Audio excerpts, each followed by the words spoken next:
காட்டும். எனக்கும் உனக்கும் இருக்கும் நெருக்கம் இளமை தொடங்கி முதுமை வரைக்கும்.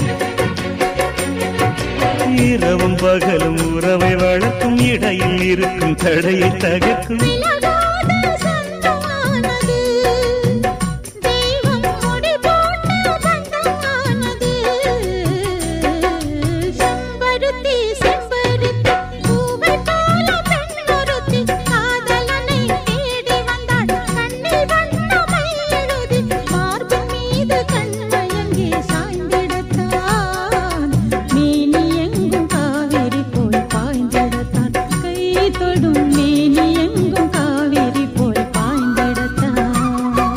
செம்பருத்தி செம்பருத்தி பூவை போல பெண்ணொருத்தி